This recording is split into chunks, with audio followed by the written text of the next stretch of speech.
에베소서 6장 1절부터 3절까지 말씀을 저와 여러분들이 한 목소리로 읽겠습니다. 자녀들아, 주 안에서 너희 부모에게 순종하라. 이것이 옳으니라. 내 아버지와 어머니를 공경하라. 이것은 약속이 있는 첫 계명이니 이로써 내가 잘 되고 땅에서 장수하리라.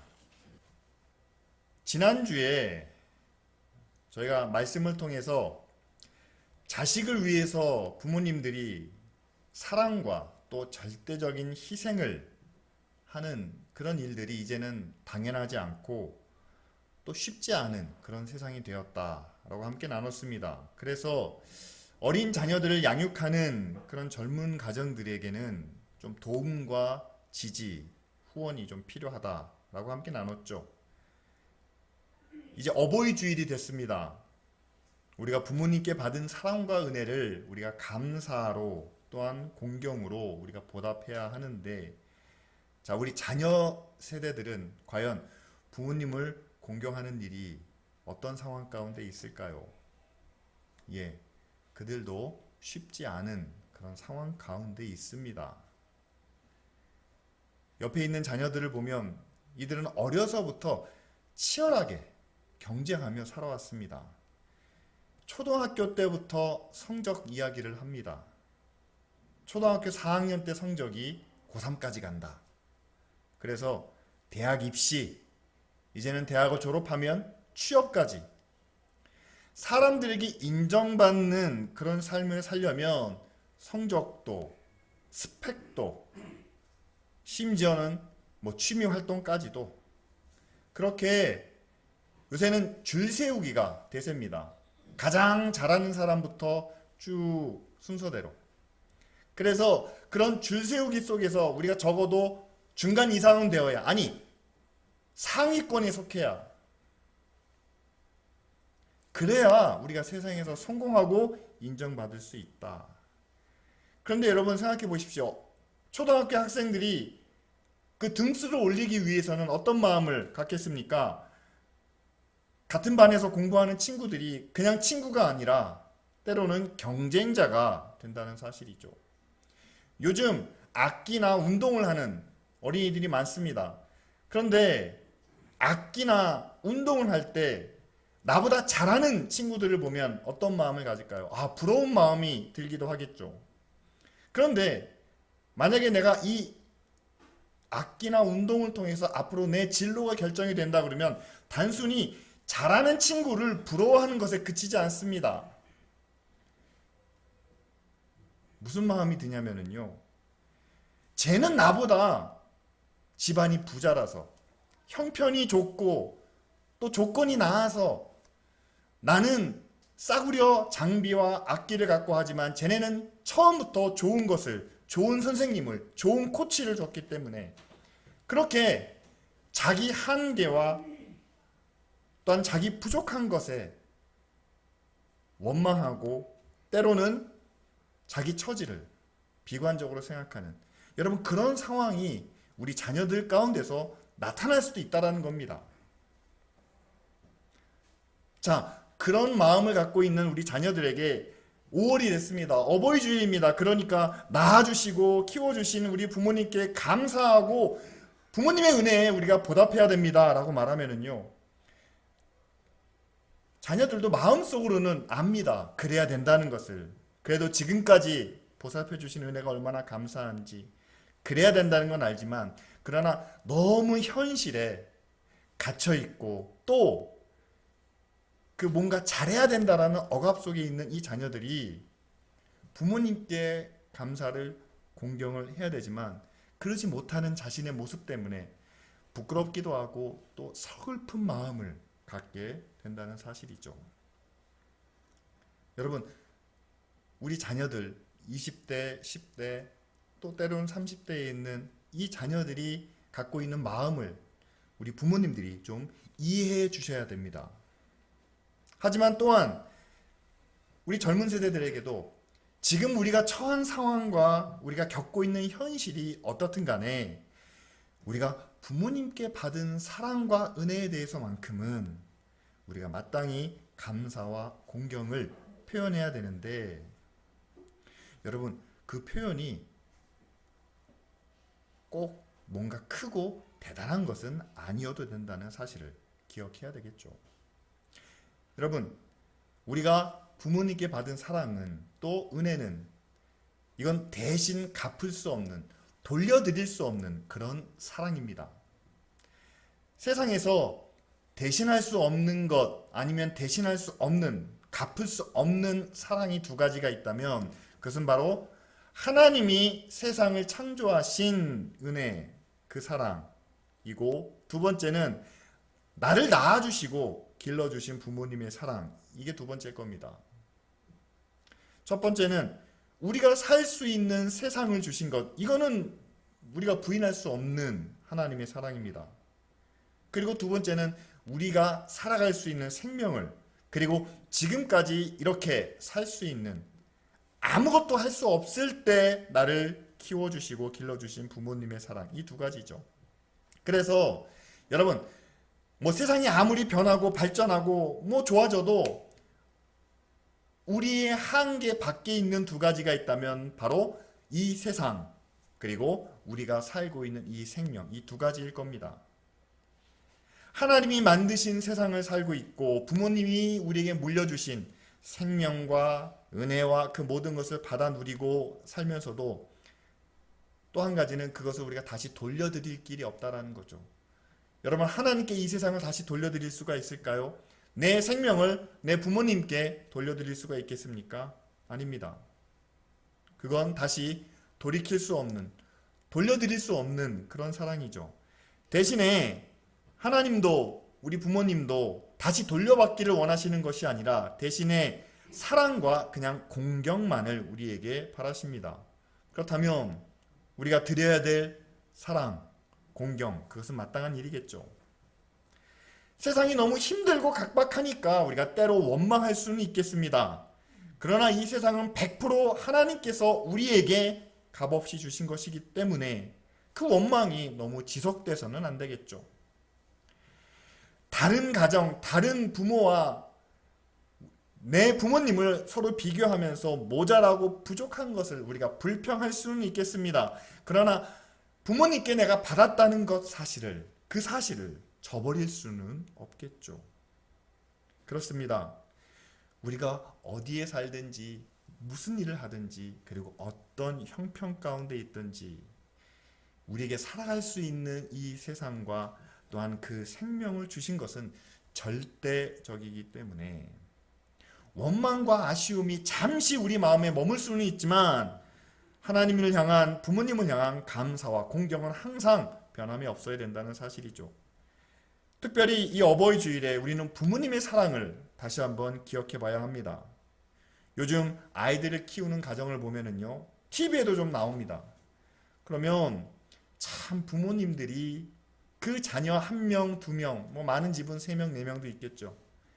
근데 그 부모님들이 너무 자기 자녀들을 위해서 지극정성을 다하는 겁니다.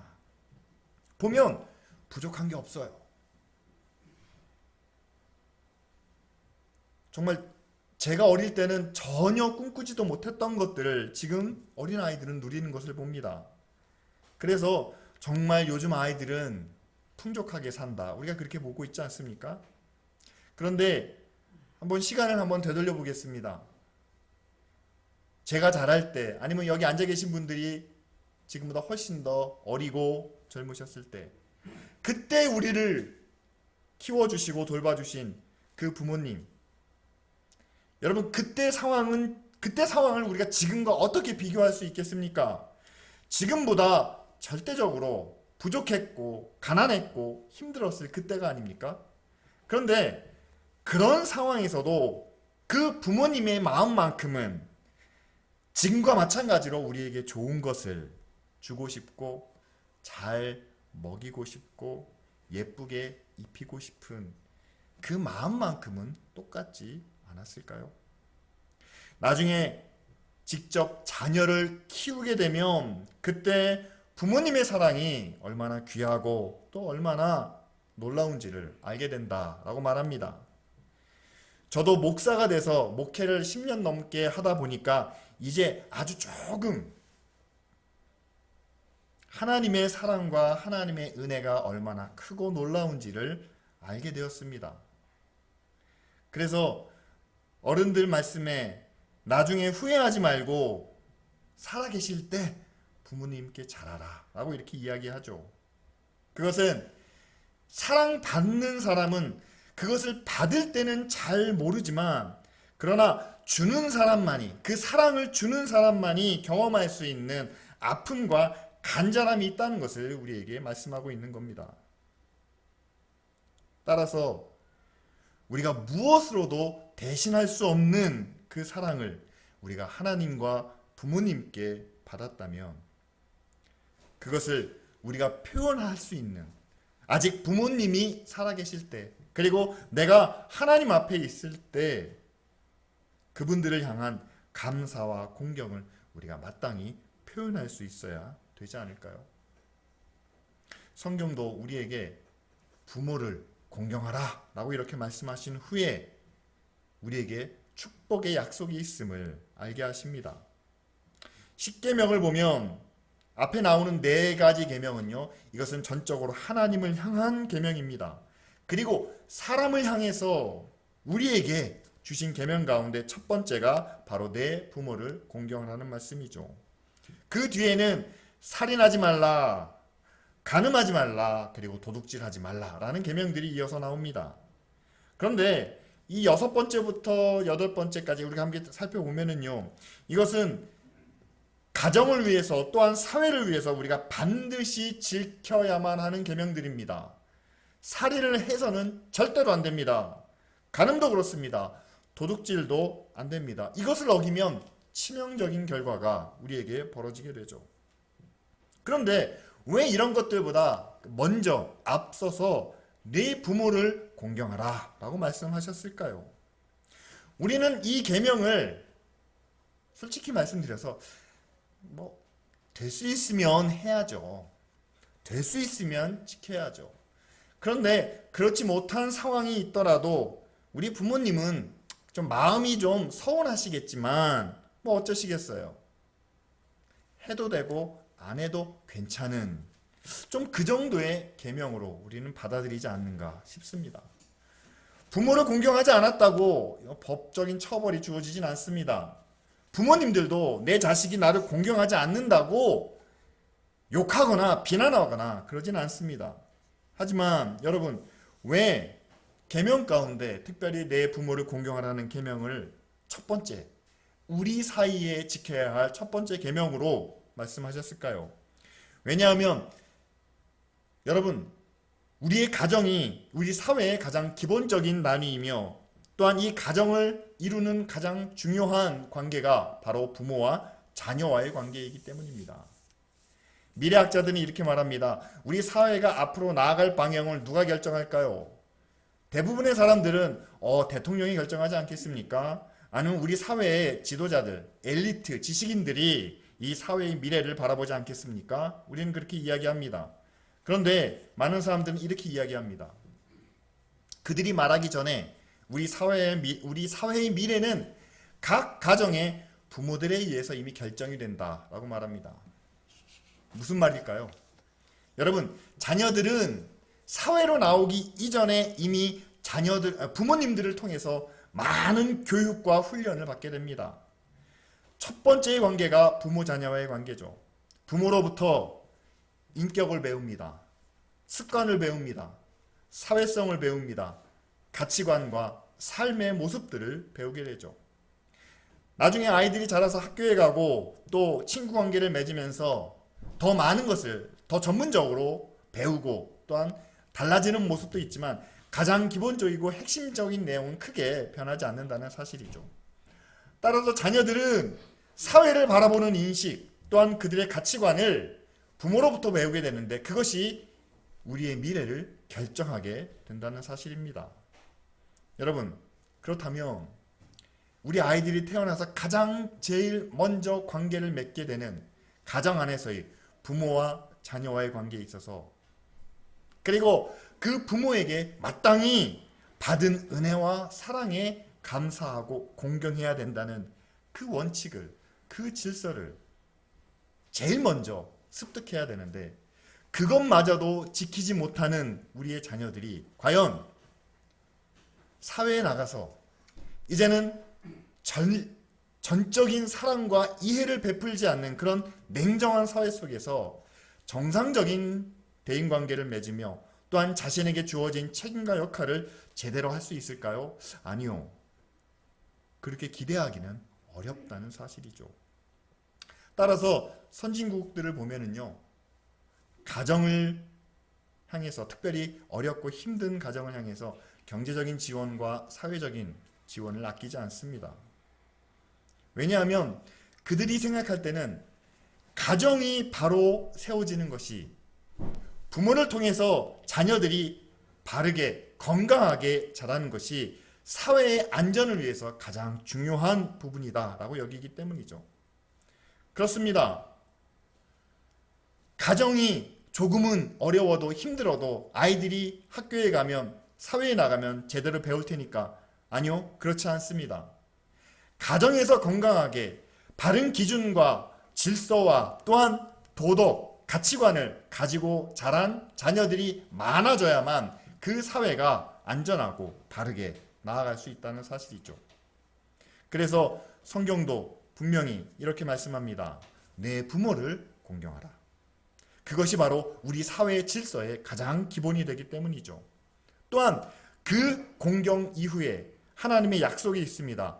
내가 땅에서 잘되고 또한 장수하리라. 부모를 공경하는 자녀들이 땅에서 잘되고 장수하는 것, 이 축복이, 이 약속이 어디서부터 왔으며 또 어떻게 그렇게 이루어지는지는 우리는 잘 알 수는 없습니다. 그러나 성경에서 말씀하고 있는 이 축복을 우리가 다 이해할 수는 없죠. 다만 우리가 한번 유추해 본다면 이렇습니다. 우리가 하나님을 아버지라고 부르죠. 그리고 우리가 보답할 수 없는, 대신할 수 없는 절대적인 사랑을 주신 분, 바로 하나님과 아버지, 어머니, 부모님입니다. 따라서 우리가 육신의 부모님을 사랑하고 공경하며 순종하는 것이 하나님을 순종하는 것과 하나님께 영광을 돌리는 것과 거의 일치하는 것이 아니겠는가? 우리가 그렇게 생각할 수 있죠. 따라서 하나님이 우리를 창조하신 목적이 뭡니까? 하나님이 만드신 세상 가운데서 하나님의 뜻을 이루고 하나님의 의와 하나님의 영광을 나타내야 되는데, 그 일을 위해서 가장 기본적으로 해야 될 일이 가정 안에서부터 내 부모를 공경하고 내 부모에게 순종하는 것이다 라고 이렇게 말씀하는 것이 아니겠습니까?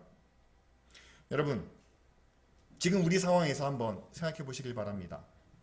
하나님은 지금도 우리에게 사랑과 은혜를 베푸시는데, 하나님은 능력의 손으로 우리를 의롭게 하시는데, 그것을 우리가 어떻게 세상에 전할 수 있을까요? 교회가 애를 씁니다. 교회가 많은 재정과 노력과 헌신을 투자해 가지고요, 하나님이 우리를 이렇게 사랑하시고 이런 은혜를 주시고 하나님의 능력이 이렇습니다. 교회가 어떤 프로그램을 만들고 또한 이벤트를 해서 많은 분들을 초대해 가지고 하나님의 은혜가 이렇게 놀랍습니다 라고 하는데, 요즘은 교회가 이웃들을 초대하면 잘 오시지 않습니다. 왜냐하면 가보면 좋은 것은 다 알아요. 우리가 얼마나 노력하고 얼마나 수고했는지. 그런데 그것은 우리가 그들에게 보이려고 하는 것이지 아주 꾸며내고 아주 잘 준비된 모습이지 우리의 실제 모습은 아닌 것을 초대받은 이웃들도 잘 압니다. 그래서 그것을 가식이고 위선이다 라고 이렇게 말하죠. 그래서 이제는 교회의 이웃들을 초대해 가지고는 그들의 마음을 또한 그들의 생각을 우리가 변화시킬 수는 없습니다. 대신에 우리가 그들을 초대하기보다는, 교회로 초대하기보다는 우리의 실제 모습을, 다시 말하면 우리 가정의 모습을 보여줄 때는 조금 다른 반응을 얻기도 하죠. 왜냐하면 이웃 간에 서로 소통을 하면서 상대방의 가정을 방문했을 때는 교회에 왔을 때만큼의 그런 거부감이나 선입견은 없습니다. 그리고 아무리 손님을 모시기 때문에 뭐 청소도 해놓고 여러 가지 뭐 장식을 했다고 그래도 솔직한 모습, 있는 그대로의 모습이 드러날 수밖에 없다라고 이렇게 생각을 하죠. 그래서 교회에서 대화하는 것이 아니라 가정에서 대화할 때는 아무래도 자신의 모습을, 자신의 생각을, 또한 자신이 갖고 있는 어려움과 또한 힘든 모습까지도 조금씩 표현하게 되는 것을 우리는 보게 됩니다. 그런데 여러분, 한번 생각해 보시죠. 우리가 누군가를 함께 교제하면서 가정에서 서로 만나고 서로 대화하는 가운데 만일 우리 가정 안에 있는, 우리 집에 있는 우리 자녀들이 의식적으로 나타내고 뭔가 자랑하는 게 아니라 그냥 평범한 대화 가운데 부모를 존경하고 또 우리 자녀들이 건강하고 바르게 자라는 모습들 우리 이웃이 보게 되었을 때, 여러분, 요즘 같은 세상에는요, 자식이 건강하고 바르게 자라는 것만큼 자랑이 없습니다. 그런데 그걸 우리 옆집 사는, 또한 우리가 잘 아는 다른 가정이 그걸 보게 되었을 때 거기에 관심을 갖지 않는 사람은 아무도 없다는 거죠.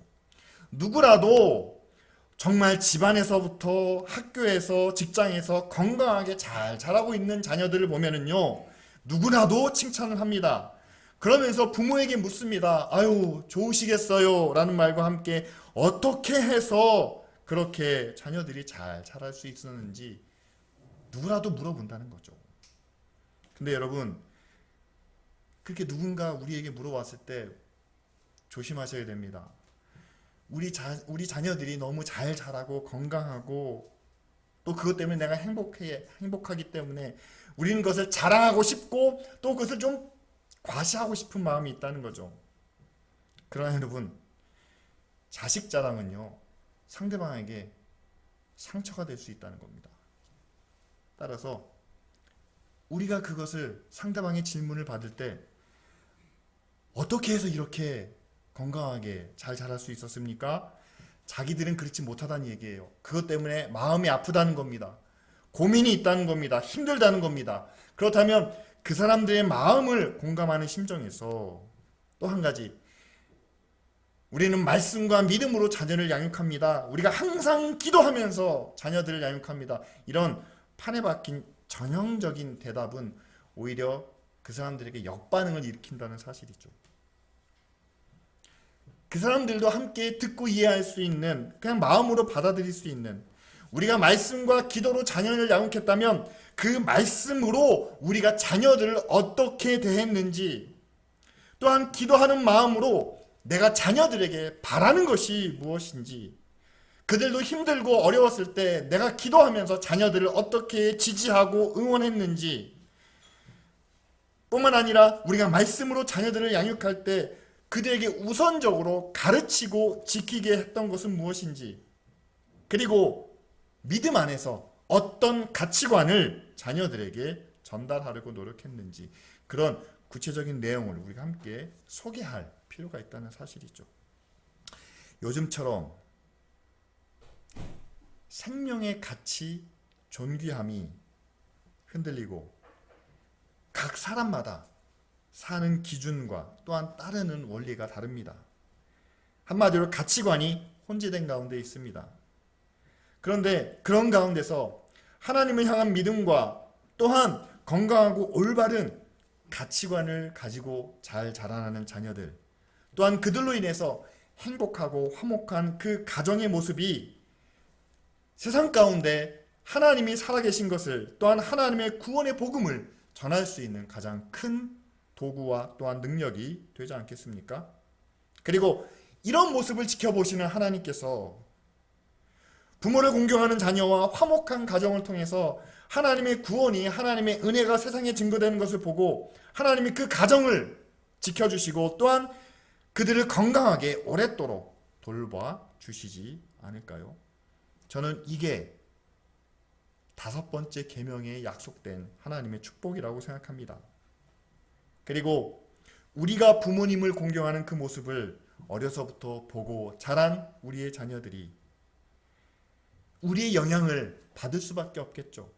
그리고 우리가 한 것과 똑같이 하지는 않겠지만, 그러나 그들이 자라서 우리를 바라보며 그래도 공경해야 된다는, 섬겨야 된다는 그 마음을 조금씩 표현해 나아갈 때, 비록 우리가 세상에서 큰 성공은 거두지 못했더라도 우리의 인생이 그래도 의미 있는 인생이 되지 않을까요? 그리고 저와 여러분들이 100세 장수는 하지 못하더라도 자녀들에게 공경과 또한 인정을 받는 그런 시간만큼은 그 무엇과도 바꿀 수 없는 값진 의미가 있는 시간이 아니겠습니까? 그것이 바로 하나님이 공경하는 자녀들에게 약속하신 축복의 결과겠죠. 사실 저희가 부모님께 받은 은혜에 비하면 우리가 부모님께 드릴 수 있는 그런 공경과 섬김은 아무것도 아닙니다. 하지만 우리가, 그리고 자녀들이 아무리 작은 사랑과 섬김을 부모님께 드리더라도 부모님은 그 우리의 마음을 먼저 보시고 비할 수 없이 큰 기쁨과 감격을 느끼신다는 사실이죠. 바로 공경하는 자녀를 둔 부모에게 주시는 하나님의 놀라운 축복이 아닌가 생각합니다. 그럼 이제 교회가 부모를 공경하는 자녀들이 잘 성장할 수 있도록, 그래서 가정이 화목한 모습을 지켜갈 수 있도록 우리가 돕고 또한 힘이 되어야 하지 않겠습니까? 그렇다면 우리가 어떤 일을 교회 안에서 함께 실천해야 될까요?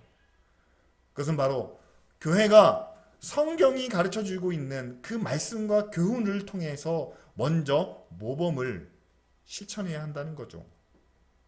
첫 번째가, 여러분, 우리가 받은 사랑과 은혜가 있다는 것을 먼저 기억하고 감사해야만 합니다. 그리고 나아가 그 감사를 표현할 수 있도록 함께 훈련을 해야 되겠죠. 특별히 우리나라 사람이, 그리고 저도 그래요. 이 감사를 표현하는데 좀 인색합니다.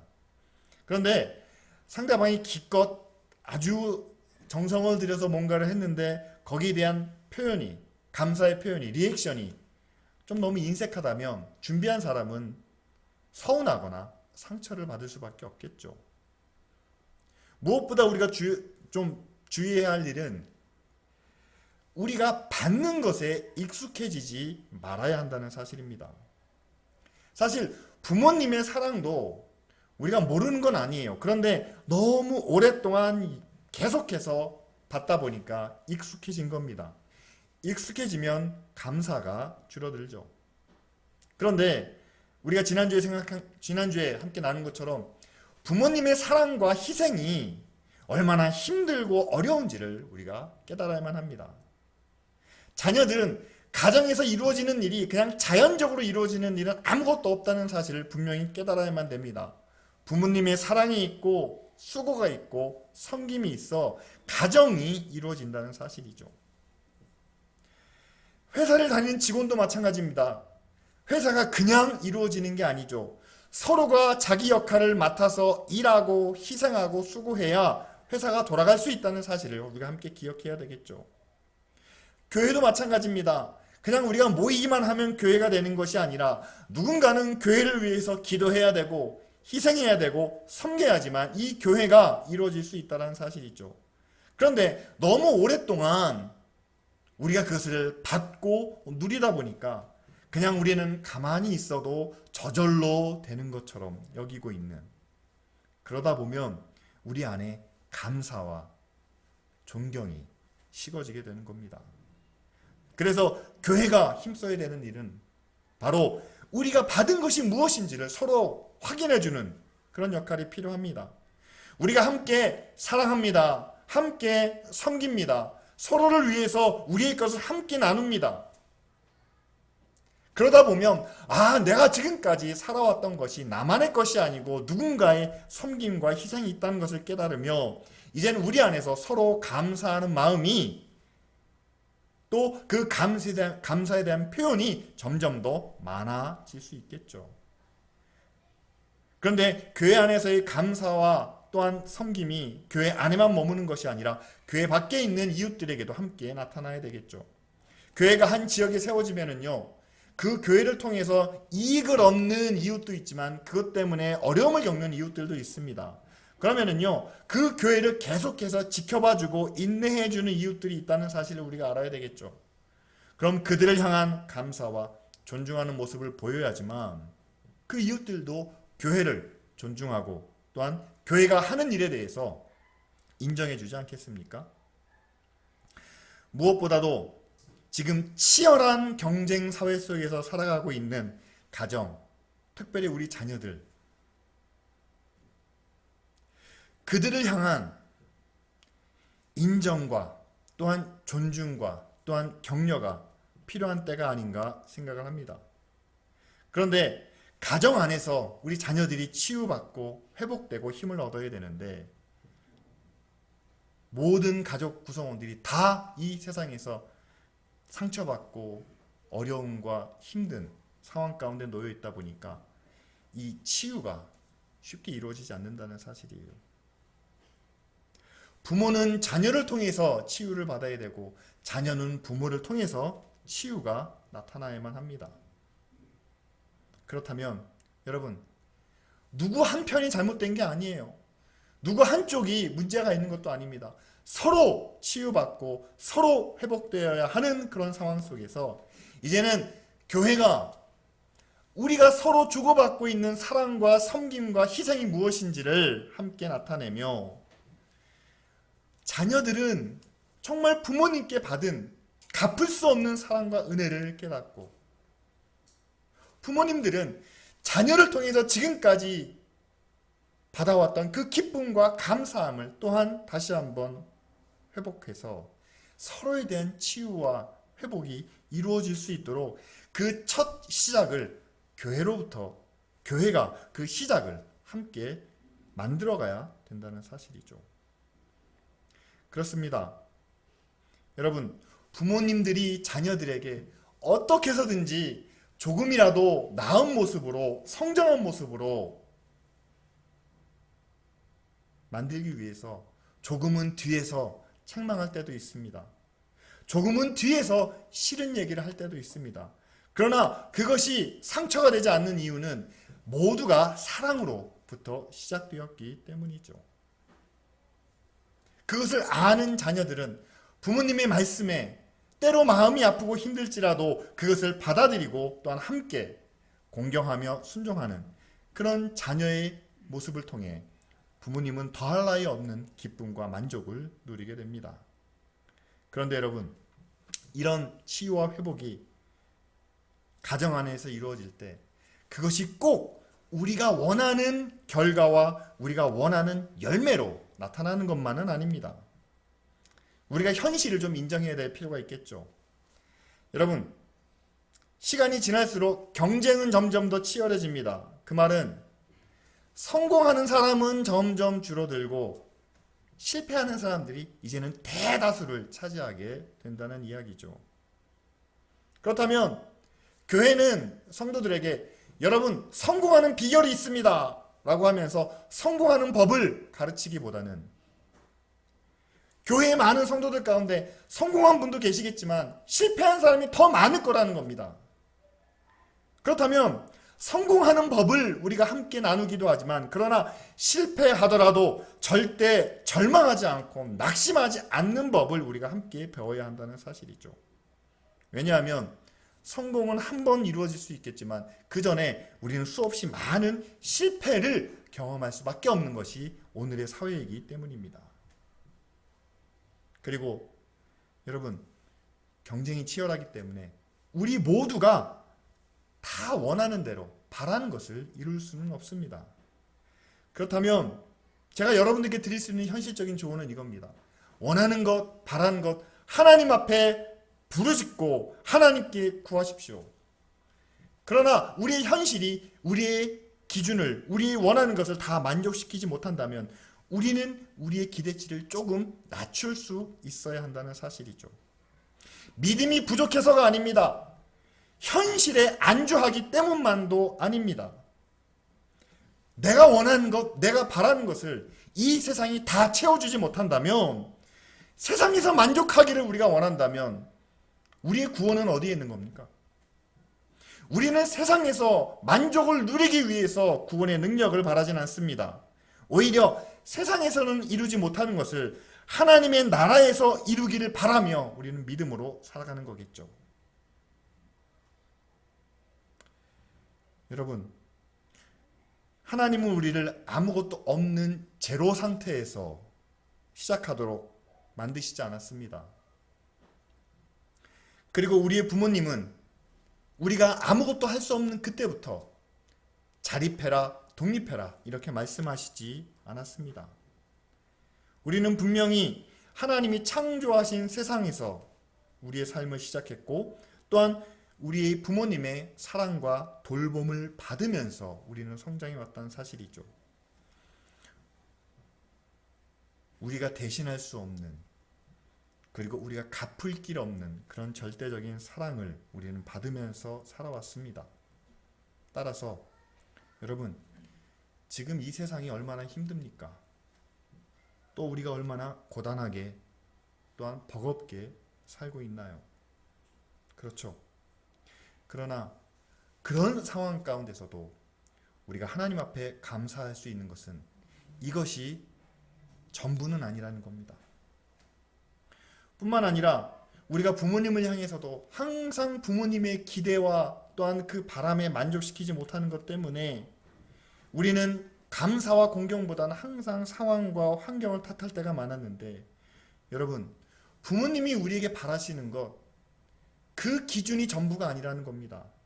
오히려 그것보다는 부모님이 그걸 원하시는 이유는 그 상황, 그곳까지 이르러서 더 많은 행복과 더 많은 기쁨을 누리기 바라시는 그런 사랑이 있다는 사실을 깨닫고, 그 기준에 못 맞췄다고 자신을 탓하거나 또한 좌절하기보다는 거기까지 이르기를 바라시는 부모님의 사랑에 여러분, 감사와 공경을 우리가 표현해야 되지 않을까요?